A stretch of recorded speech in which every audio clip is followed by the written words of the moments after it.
Hi, this is Tom and Ann from True Cave Aquatics, and this is a 75-gallon tank here. Getting ready to do a water change. I just love this Python water system. I put some cheesecloth on the end of that hose to keep shrimp and small fish from getting sucked into. But yeah, it's 50 foot long, connects all the way back to the kitchen sink, and it just makes everything so easy and simple. Do a water change today on most of my tanks.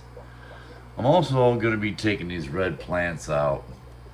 So there's a little bit of new growth that's red here, but they are not growing roots at all. And they have been in this tank for months and months and months. They're not growing a root system, whether they're pushed down into sand or into the dirt substrate. Even with the addition of potassium and iron and other fertilizers and nutrients that I add to here occasionally, just trying to perk them up. As a result of these not getting roots on them, they just come out and they just come out of the sand or the dirt, and they just gather up over here or float around the tank. They got blackbeard algae really bad, and hair algae was growing in here. And I can turn these plants around. Some of them, 90% of it has to do with light intensity and duration that I am just not willing to give these plants anymore. I'm not going to do it. I'm not going to go beyond 10 hours of light a day, and this is the brightest it's going to get. I'm not willing to give up my duckweed growth in here. My duckweed is growing like mad, and it diffuses the light that would normally come down to these red plants that they need. All the other plants in here are thriving. Some of them are getting color. They're all doing wonderfully, and the Valsinaria is spreading like crazy. All my green or other plants that are doing amazingly well, and I'm not going to go back to 24 hours a day intense lights just to keep these red plants red. I'm not going to do it. They're coming out during this water change, and I will maybe put a lily or two in here. I got room for a couple of nice lilies. I can get some bulbs online, some other type plants like that I've been kind of wanting to try out, that I've seen in some aquariums. I know Stefan has a really nice, Stefan from Lush and Salty Aquarium has really nice lily. Some of the other tanks have them. So I think I want to try a lily or two in here. And I know they're slow growing, and so that's fine with me.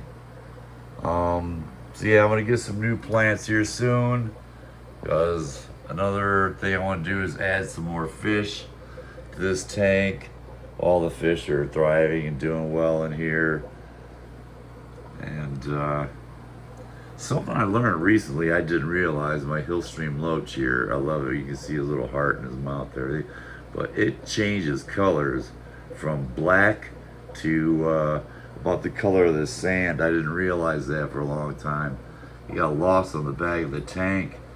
And now when he goes to the back of the tank, it turns nearly black versus the color that you can see right now. If you can see him on the reverse side of him, you see that he's nearly the color of the sand. And he'll come jetting down from the back of the tank fully nearly black, and then over the course of a couple of minutes fade and change color like a chameleon to the color of the sand, the substrate. And I didn't realize it was doing that until here recently, so that's pretty cool. So yeah, the red plants are going, and I'm not going to feel like a failure, a loser, or anything in there. I said I'm not willing to raise the intensity on the lights and or the duration of these lights on this tank any further than what it is now. It's just gonna stay that way. 10 hours a day and not at full intensity, with a nice healthy blanket of duckweed up here that's thriving and pulling a lot of ammonia and nitrates and nitrites out of the tank, heavy metals, and I can easily deal with some of this. I just took a lot of this out here yesterday and put it in my outdoor fish pond that I'm putting together. So it's thriving out there in the fish pond. And I took a bunch of these, about 20 of these ram's horn snails. You can see there's a couple of them up here feeding on the duckweed. I put about 20 or so ram's horn snails, good sized ones, into my outdoor fish pond. I'm letting some of these ram's horn snails grow up a little bit bigger, and I'm putting them out in my 125 gallon fish pond. Hopefully we'll see if they make it over a winter in there, but they're free and they're abundant, and I can keep them under control in here. There's a big one on the side of this cave on that shoal log there. That's one of the ones that I'm letting just get as big as it'll get. It's sitting up here next to a rabbit snail. It's a really pretty rabbit snail I've had for like over a year. But yeah, I'm liking this.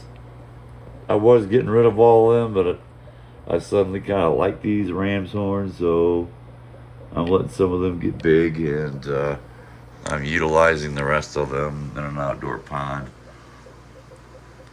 I hope everybody's having a good day.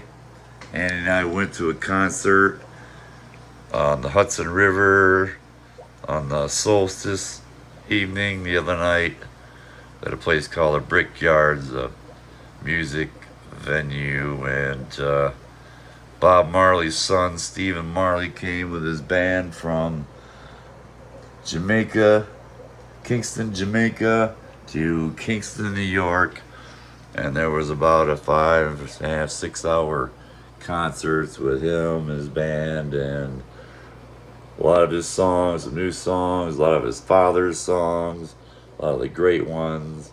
Michael Franti, too. Who? Michael Franti. Michael Franti was there. I'd never heard or seen them before, but they were all great and amazing bands. Probably 4,000 or 5,000 people there. Not an incident. Everybody got along wonderfully, from babies to people well up into their 80s. The band had all the 70 and 80-year-olds in the audience come up on the stage, and that was a beautiful thing to see. And then towards the end, they invited all the children in the audience to come up, and they all came up and danced and sang, and it was the same night as, I think they call it, the suspended moon, where the moon appeared to hang in the sky for a lot longer than normal. That was all on the same evening, and other than it being kind of hot, it was a beautiful night, and we went with a dear friend, Joni, and had an excellent time. I'm not a social creature by nature, but it was lovely to see that many people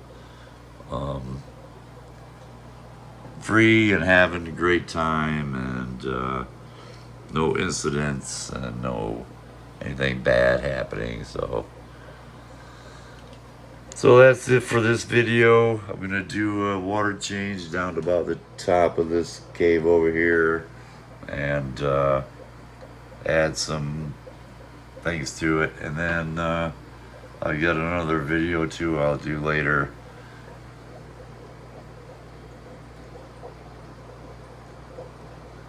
So have a great day, and thank you to our subscribers and viewers, and to all the people for their great and wonderful questions and comments. So from Tom and Ann at 2 Cave Aquatics, see you next time.